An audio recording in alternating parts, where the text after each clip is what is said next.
Hello fellow YouTubers, here I'm going to be showcasing my Gravekeeper's deck that I've been playing for a while, so we'll get started. So we're going to start off with our 3 Gravekeeper Supernaturalists. That's kind of almost your core of your deck, because you want to get out your Supernaturalists, which we're going to be talking about later. We got 2 Gravekeeper Commandants. You get them there for to get your Necro Valley out of your deck. If you happen to not get Necro Valley on your first turn, which is mostly your goal, especially where it negates graveyard effects for your opponent, where they can't move anything, which works great on most meta decks right now. Oh, actually, we had a third one. Sorry. I guess I got three commandants. So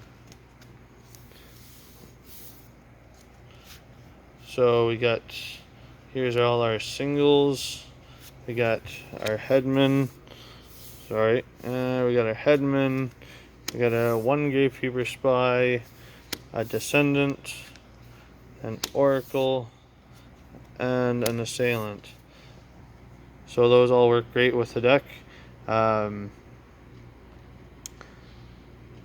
Your headman definitely gets you an extra card on the field once you get it summoned. You can bring back you can revive one of your Gravekeepers, level 4, or I think it's lower. No, it's just level 4. So one of your level 4, so you get your Assailant.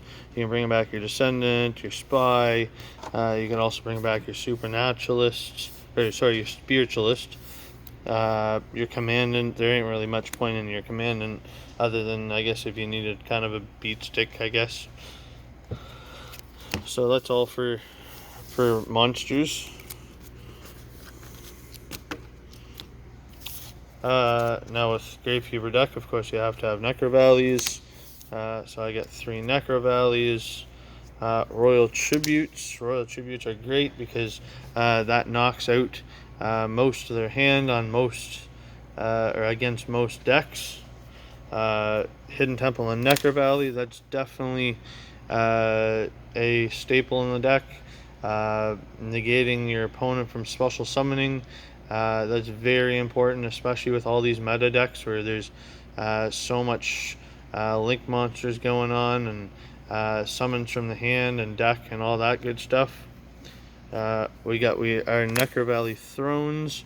That's another search card. That way you get a Necro Valley, or sorry, a Gravekeeper's monster. And also it's good to be able to search out your Commandant. So that way you can get your Necro Valley on the field, or you could search out your Spiritualist. If your Necro Valley is already on the field, that way you can bring out your Supernaturalist. I did put 3 Pot of Desires in there. Now, at first I didn't like Desires, but after kind of realizing and kind of playing it in my deck, you do banish 10 cards, but at the same time, those 2 cards that you draw, especially if it's on your first turn, like if you just draw a dead hand, which I don't tend to do a whole lot of, but if you brick, it definitely could get you out of a jam, that's for sure. Same for Pod of Duality. I ran 3 of those as well. That gives you another extra card. Super Polys. I got 3 Super Polys. That'll take care of any problematic monsters, mostly because it doesn't target their monster. And here's my 3. These are kind of my own choice of having them. I like having Mage Power because Mage Power can turn one of your Gravekeeper's monsters into a nice big beat stick, especially running a lot of magic and traps in here. Well, not so much traps, but we got a lot of spells in there. So it doesn't take much to boost it up if you happen to get a boss monster that you can't kill by any card effects or anything like that. So that's all our spells. Now onto our traps. So I have, they're pretty much the only two actual Gravekeeper cards I have are Imperial Tombs of Necro Valley and Rite of Spirit. Rite of Spirit, you get your monster from the grave. Imperial Tombs, just like a Solemn Judgment. I got 3 crackdowns. That way, if I run into a problematic monster, I can steal it, or I can be able to use it for something. I mean, it's always certainly useful to get rid of a monster on your opponent's side. I got 2 Solemn Judgments, and I got an Evenly Matched and a Summon Limit. So Summon Limit is pretty good in this deck because you don't do a whole lot of summoning, as opposed to many of the meta decks out there where they just mill through their deck in one, like they mill through about a quarter to half their deck in one turn. So that definitely stops that. Onto our extra deck, we got 2 Supernaturalists. We got a Quintet Magician.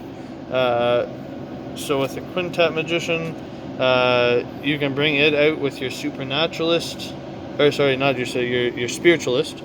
Also, you could use Super Poly, or if you noticed earlier, I have a Polymerization in my deck, so you could fuse together any 5, or if you do 5 different ones, you can get it end up destroying all your opponent's cards on the field. So that's definitely very useful. I got these 3 here. We got the Mud Dragon, the Predaplant, and the Starving Venom Dragon. Those are all great targets for Super Poly.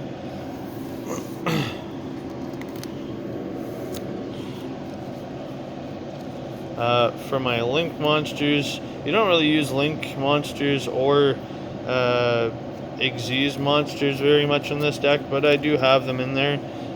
We got a Nightmare Cerberus, we got a Nightmare Phoenix, we got a Saryuja, and a Borreload, a Daybreaker, the Shiny Magical Warrior. These all work great. They're all, there's 3 of them that you only need 2 monsters. Again, we don't do a whole lot of summoning, so most of the time we ain't gonna have a whole lot of monsters on the field. Borreload and Saryuja, they're kind of just a staple in most decks, so I'd throw them in there. And I also got Gaga Cowboy, or Gaga Gag Cowboy. I don't know if I said that right, but I got the Evil Swarm Exciton Knight, Dark Rebellion Xyz Dragon, and Time 3 for Doer.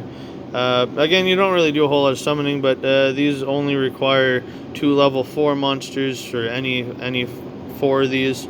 So they're very easy to summon if it does come down to you having to Xyz summon. Again, this deck does work really good against meta. It's definitely something to try out if you haven't tried it out yet. Anyways, thank you for watching my video, and have a good day.